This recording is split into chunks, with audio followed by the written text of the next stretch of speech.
औषधाबरोबर संगीताचे उपचार या केंद्रामध्ये केले जात आहेत।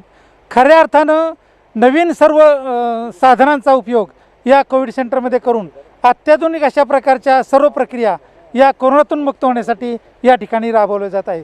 उत्तम प्रकारचा आहार, सकाळी पौष्टिक नाश्ता आणि जेवण चांगल्या दर्जाचं, घरापेक्षाही चांगल्या प्रकारच्या सुविधा या ठिकाणी मिळत असल्याच्या अनेक बरे झालेल्या रुग्णांनी पुरंदर न्यूजवर प्रतिक्रिया व्यक्त केलेल्या आहेत। आपल्या समेत पुरंदरचे आमदार संजयजी जगताप आहेत। आमदार साहेब, हे नवीन जे लहान मुलांना कोरोनाच्या बाधा होत आहेत, काय ट्रेंड आहे नेमका? खरं म्हणजे 5 तारखेला ही सर्व मुलं पॉझिटिव्ह त्या ठिकाणी आढळली आणि आत्ता आपण सांगितल्याप्रमाणे बऱ्याच लहान मुलांना अंगदुखी म्हणजे गुडघे किंवा हात दुखणं, घशामध्ये खवखव येणं, घसा कोरडा पडणं आणि ताप, बारीक ताप येणं। आणि खरं सांगायचं म्हणजे आज आदरणीय उपमुख्यमंत्री अजितदादा पवार साहेबांनी पुण्यात मीटिंग घेतली होती, तिथेही ती चर्चा झाली। मोठ्या प्रमाणावरती आता मुलांच्यामध्ये सुद्धा करोनाची लक्षणं आणि करोना पॉझिटिव्ह आढळायला लागलेत। आपल्या चॅनलच्या माध्यमातून मला पुरंदर हवेलीच्या माझ्या सर्व जनतेला विनंती करायची, आपणही आपल्या सर्व मुलांची काळजी घ्या। कुठेही आपल्याला जाणवलं तरी इमिजिएटली त्याची टेस्ट करणं मुलांची हे गरजेचं आहे। मुलांची टेस्ट करून त्या ठिकाणी प्रिकॉशनरी जे काही, कारण आपल्याकडे मोठ्या लोकांच्यासाठी किंवा पेशंटसाठी 18 वर्षापेक्षाच्या जास्तच्या पेशंटसाठी गोळ्या औषधं उपलब्ध आहेत। मुलांच्यासाठी जी औषधं जातात ती आम्ही उपलब्ध केली इथे, परंतु ती औषधे उपलब्ध करावी लागतील आणि योग्य वेळेला। करोनाच्या या संक्रमण काळामध्ये करोनापासून घाबरण्यापेक्षा करोना आपल्याला आहे किंवा त्याचे जे सिम्पटम आहेत ते जाणवल्यानंतर जर त्वरित आपण वैद्यकीय उपचार घेतला, डॉक्टरांचा सल्ला मानला किंवा क्वारंटाईन सेंटरमध्ये गेलात तर निश्चितपणे ऑक्सिजनशिवाय, व्हेंटिलेटरशिवाय तुम्ही ह्या करोनापासून मुक्त होऊ शकता। मुलांची काळजी मोठ्या संख्येने आणि खूप जबाबदारपणे आपण सर्व पालकांनी घेणं गरजेचं आहे, हेच आपल्या चॅनलच्या माध्यमातून मला सांगायचं आहे। पुरंदर तालुक्यात आता गावोगावी विलगीकरण कक्ष सुरू होत आहेत। तुमच्या आव्हानाला नागरिकांनी अतिशय उत्तम प्रतिसाद दिलेला आहे। काळदरीसारखं ठिकाण असेल, वाघापूरसारखं ठिकाण असेल, नीरा असेल, ग्रामस्थांचा सहभाग वाढतोय। तुम्हाला कसं वाटतं? ग्रामस्थांच्या सकारात्मक सहभागाबद्दल तुमचं काय मत आहे? खरं म्हणजे पुरंदर हवेलीच्या जनतेने सगळ्यांनीच अतिशय पॉझिटिव्ह रिस्पॉन्स दिलेला आहे। सुरुवातीच्या काळामध्ये मोठ्या प्रमाणावरती पेशंट आल्यामुळे आम्ही सगळेजण गडबडून गेलो होतो, परंतु आज आपण जर बघितलं करोना सदृश परिस्थिती 1 वर्षामध्ये सुरू झाल्यानंतर 68 ऑक्सिजन बेड आपण दोन्ही 30 बेड त्या ठिकाणी जेजुरीला आणि 38 बेड सासवडला, अशा प्रकारे 68 ऑक्सिजनचे बेड वाढवण्यात आले। त्यामध्ये 2 बायो म्हणजे जे हाय प्रेशर ऑक्सिजनचे बेड आपण त्या ठिकाणी 4 वाढवले। आज या ठिकाणी जम्बो सेंटरच्या माध्यमातून 50 ऑक्सिजनचे बेड पुरंदर तालुक्यात उपलब्ध केले। त्याचबरोबर आपल्या तालुक्यातल्या अनेक डॉक्टर्सनी म्हणजे जवळपास 12 हॉस्पिटल्सनी त्यांची स्वतःची कॅपॅसिटी वाढवली, त्यामुळे सफिशियंट बेड आपल्याकडे उभे राहिले। आज पुरंदर तालुक्यातल्या प्रशासनाच्या माध्यमातून म्हणजे प्रांत असतील, तहसीलदार असतील, BDO असतील, आरोग्य अधिकारी असतील, दोन्ही CEO असतील, यांच्या माध्यमातून आज जर बघायला गेलं सर 565 बेड्स हे आपल्याला हॉस्पिटल व्यतिरिक्त CCCच्या माध्यमातून दिवे, खळद, वीर, नीरा या ठिकाणी 567 बेड्स आपण वाढवलेले आहेत, ज्याच्यामुळे खूप मोठा फायदा हा जो वॅक्यूम होता की बेड उपलब्ध होत नाहीत बेडमध्ये, त्याच्यासाठी थोडासा वॅक्यूम तो कमी झाला। त्यानंतर अनेक ग्रामपंचायतींनी अनेक गावांमध्ये तरुण मुलांनी म्हणजे ते नायगाव असेल, वाघापूर असेल, त्याचप्रमाणे काळदरी असेल, नीरा असेल, दिवेला अमित झेंडेंच्यासारखा सरपंच असेल किंवा अनेकांनी किंवा सौरभ शेठ कुंजीरा असतील वाघापूरचे, तर अशा अनेक मुलांनी, चांबळीच्या मुलांनी एकत्रितपणे आले, कोडीची मुलं एकत्रित आली, त्यांनी विलगीकरण केल्यामुळे काय झालं की ग्रामीण भागामध्ये होम क्वारंटाईन व्हायचे, परंतु आपल्याकडे एकत्र कुटुंब पद्धती किंवा घर छोटं असल्यामुळे त्या पॉझिटिव्ह पेशंटचा परिणाम कुटुंबातल्या सगळ्यांच्यावरती व्हायचा आणि कुटुंब पॉझिटिव्ह होत होतं। परंतु हे ग्रामीण भागातले तरुण मुलं, पदाधिकारी, सरपंच, त्या गावच्या लोकांनी एकत्रित येऊन हे केल्यामुळे त्याच्यावरती नियंत्रण, थोड्या प्रमाणात तरी त्याचं नियंत्रण पुरंदर तालुक्यात आणायला आपण सक्सेसफुल ठरलेलो आहोत। मी खरोखर मनोमन या सर्व संस्थांचं, माझ्या सर्व सहकाऱ्यांचं आणि खऱ्या अर्थाने पुरंदर तालुक्यातल्या जनतेचं मी मनापासून आभार मानेन. आज वडकीकरांनी सुद्धा त्या ठिकाणी विलगीकरण केंद्र सुरू केले गावाच्या जिल्हा परिषद भागामध्ये. आता तिथे आम्ही CCC सेंटर हे उरळीला सुरू करतो आहोत. फुरसुंगीला एक CCC सेंटर त्या ठिकाणी तिथले सामाजिक कार्यकर्त्यांच्या माध्यमातून उभं राहतं आहे. आंबेगावला राहतं आहे. अशा प्रकारे प्रत्येक भागामध्ये आम्ही हॉस्पिटलला पेशंट पोचायच्या अगोदर त्याला कशा प्रकारे जास्त सिक्युअर्ड किंवा जास्त सशक्त करता येईल की जेणेकरून त्याला हॉस्पिटलपर्यंत जायची गरज पडणार नाही, किंवा जर हॉस्पिटलला बेड उपलब्ध नसेल तर त्या मधल्या वेळच्या काळामध्ये त्याला आरोग्य सुविधा देऊन तो वेळ किंवा ती वेटिंग जे आहे त्याची मानसिकता वाढवता येईल अशा प्रकारचं काम आम्ही हे CCC क्वारंटाईन सेंटर विलगीकरण केंद्राच्या माध्यमातून करायचा प्रयत्न करतो आहोत. त्याचबरोबर विलगीकरण केंद्रामुळे बरेचसे लोक म्हणजे सशक्त लोकांच्यामध्ये जाऊन जे करोना वाढतोय तो प्रसारसुद्धा त्या ठिकाणी कमी होतो. जेजुरीच्या नगराध्यक्षांनी मागणी केली होती की स्वतंत्रपणे 45 वर्षाच्या पुढच्यांना लसीकरणाची सोय उपलब्ध करा. आज सकाळी तुम्ही काय निर्णय घेतला? आपण केलं ना 2 स्वतंत्रपणे, म्हणजे जेजुरीचं जे मल्हार सांस्कृतिक भवन आहे आपल्या हॉस्पिटलपासून, कारण त्या ठिकाणी मोठ्या प्रमाणावरती गर्दी, 18 ते 44चं लसीकरण, त्याचप्रमाणे कोविड सेंटर आणि 45च्या पुढचं लसीकरण असं एकत्रित होतं. ज्येष्ठ नागरिकांना त्याचा त्रास होऊ नये. जास्त गर्दी जर एका ठिकाणी झाली तर त्या ठिकाणी पुन्हा एकदा करोनाचा प्रसार त्या ठिकाणी वाढू शकतो. त्यामुळे डॉक्टर BC असतील, DHO मॅडम, जाधव मॅडम असतील, तहसीलदार मॅडम असतील, सगळ्यांनी एकत्रितपणे निर्णय घेतला. नगराध्यक्षांची विनंती केली होती त्याप्रमाणे आम्ही एकत्रित निर्णय घेऊन मल्हार नाट्यगृहामध्ये त्या ठिकाणी 45च्या वरच्या नागरिकांच्या लसीकरणाचा कार्यक्रम हा आज पूर्ण केलेला आहे. उद्यापासून त्या ठिकाणी, आज आणि उद्यापासून त्या ठिकाणी सुरू होतं आहे. या राज्याचे उपमुख्यमंत्री आणि पुणे जिल्ह्याचे पालकमंत्री अजितदादांनी आज पुण्यात लोकप्रतिनिधी आणि अधिकाऱ्यांशी चर्चा केली. नेमकी आपली काय चर्चा झाली?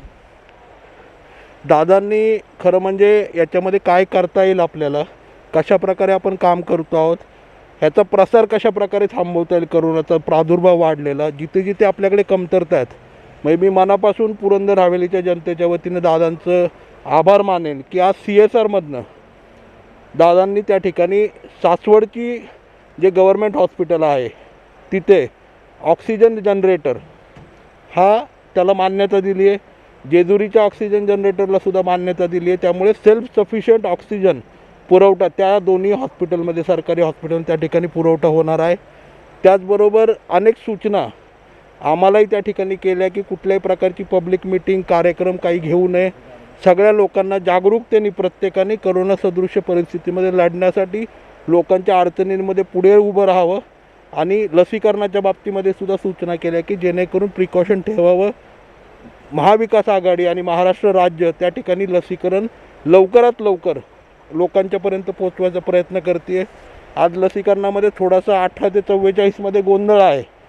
कारण काय होतं आहे की जसं 45 वर्षाच्या पुढे आपण रजिस्ट्रेशन केल्यानंतर सेंटर अलॉटमेंट न होता त्या ठिकाणी फर्स्ट कम फर्स्ट बेसिसवरती आपल्याला लस उपलब्ध होत होती, परंतु 18 ते 44मध्ये सेंटर अलोकेशन केल्यामुळे पुण्यामध्ये आपल्याला माहिती आहे ते सॉफ्टवेअर फॅबी कसे आहेत पुण्यामध्ये काही मंडळी, तर त्यामध्ये काही सॉफ्टवेअर तयार केले गेले ज्याच्यामुळे 3 सेकंडसुद्धा ग्रामीण भागातली कुठलंही स्लॉट 3 सेकंडसुद्धा उभा राहत नाही आणि त्यामुळे अनेकांना लसीकरणापासून वंचित राहावं लागतं.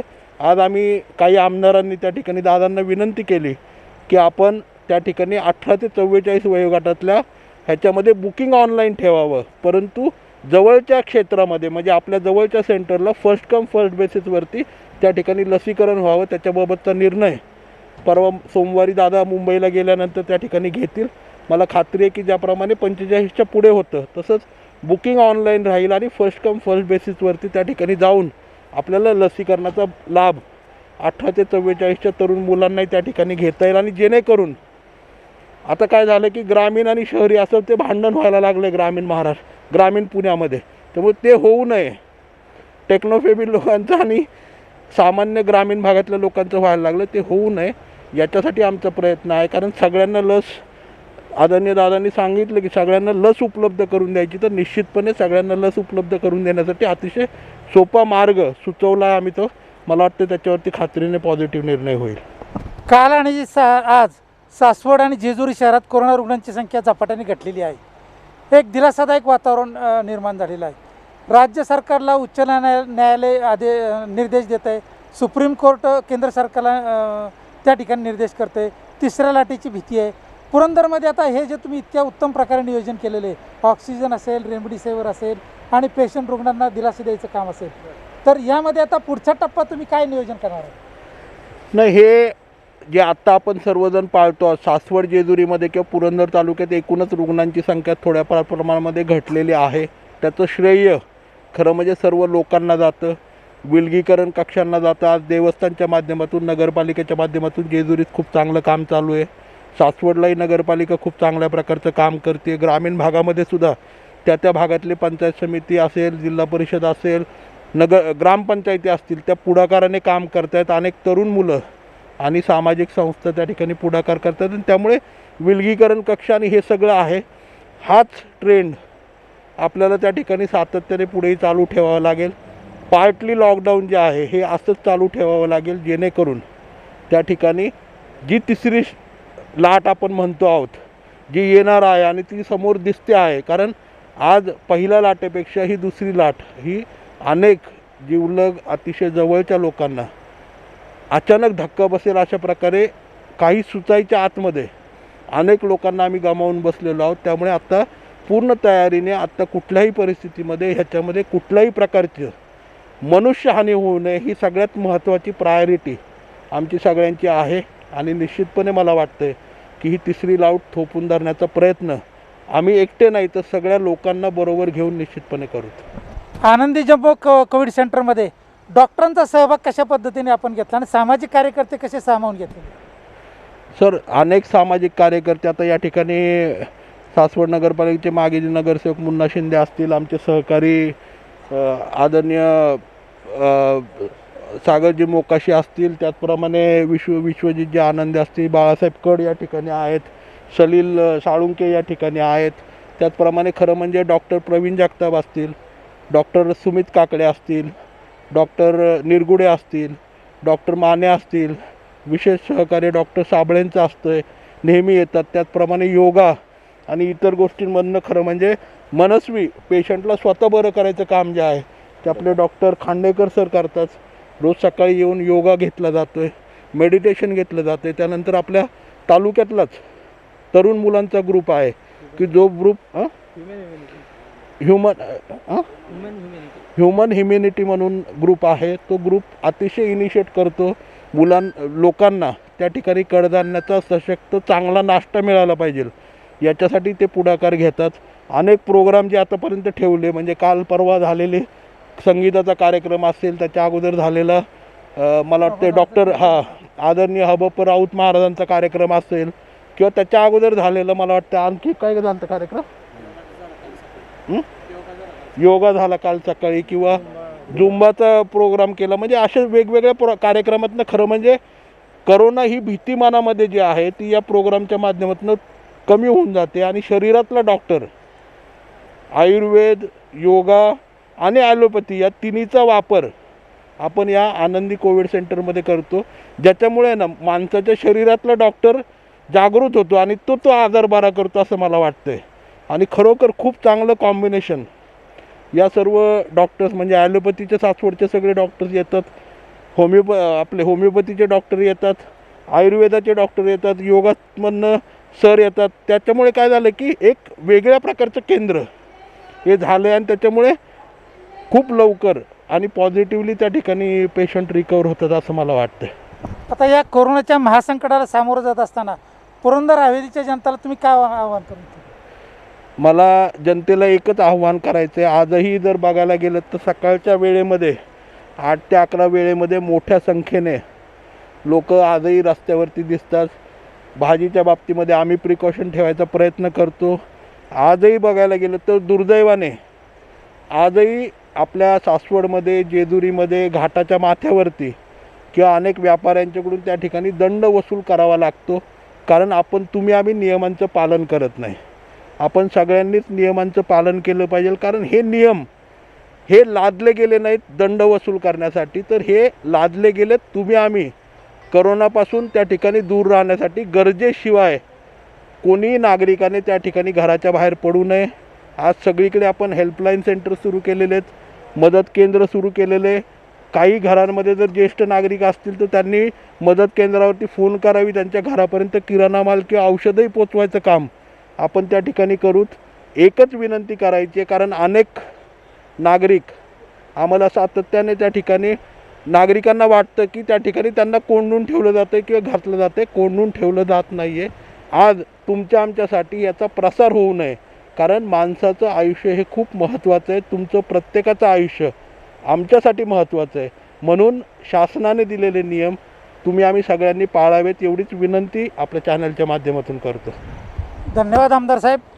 पुरंदरच्या जनतेला मोठा दिलासा देण्याचं काम या कार्यक्षम कार्यतत्पर आमदार संजयजी जगताप यांनी दिलेलं आहे. आज सकाळी 8 वाजता ते जेजुरीमध्ये पोहोचले ग्रामीण रुग्णालयात, आणि आता 8 वाजले तरी खळदच्या या कोविड सेंटरवर उपलब्ध आहेत. दुपारी पुण्यात जाऊन उपमुख्यमंत्र्यांशी संवाद साधून बैठक त्या ठिकाणी अटेंड केलेली आहे. अशा प्रकारे 24 तास जनतेसाठी उपलब्ध असणारा हा नेता खऱ्या अर्थानं निवडून आल्यानंतर जनतेची सेवा कशी करायची, बोलण्यापेक्षा कृती करून दाखवण्यावर त्यांचा जास्त भर आहे. प्रत्येक गावामधील तरुणांना, कार्यकर्त्यांना आव्हान करून त्यांनी विलगीकरण कक्ष सुरू करण्यामध्ये फार मोठं यश संपादन केलेलं आहे. खऱ्या अर्थानं आता डाऊनफॉल कोरोनाचा सुरू झालेला आहे. सासवड शहरात आणि जेजुरीमध्ये कालपासून रुग्णांची संख्या मोठ्या प्रमाणात झपाट्याने कमी झालेली आहे. हे अतिशय सकारात्मक अशा प्रकारचं चित्र आमदार संजय जगताप यांच्या प्रयत्नामुळं निर्माण झालेलं आहे. दुर्दैवानं आज लहान मुलांच्यावर हे संकट कोसळलेलं आहे, परंतु त्यातूनही मार्ग काढून त्यांना दिलासा देण्याचं काम, त्यांना उपलब्ध त्या सोयी उपलब्ध करून देण्याचं काम आणि या संकटातून बाहेर करण्यासाठी स्वतः आमदार साहेब या ठिकाणी त्यांना दिलासा देण्याचं काम स्वतः येऊन करत आहेत. अशा प्रकारचा एक कार्यक्षम आमदार जर तालुक्याला लाभला असेल तर जनतेने जो निर्णय घेतलेला आहे तो खऱ्या अर्थाने या ठिकाणी आपल्याला सार्थ झालेला पाहावयास मिळत आहे. पुरंदरच्या जनतेच्या दृष्टिकोनातून हे संकट जाणं महत्त्वाचं आहे. हे महामारीचं संकट कमी होणं महत्त्वाचं आहे. त्यासाठी सर्व लोकांचा सहभाग एकत्र करण्याचं काम त्यांनी अतिशय पारदर्शकपणे केलेलं आहे. त्यामुळे डॉक्टर्स असतील, सामाजिक कार्यकर्ते असतील, गावचे सरपंच असतील, या सर्वांचा सहभाग वाढवण्यामध्ये आमदार संजय जगताप यांना यश आलेलं आपल्याला पाहावयास मिळते. धन्यवाद.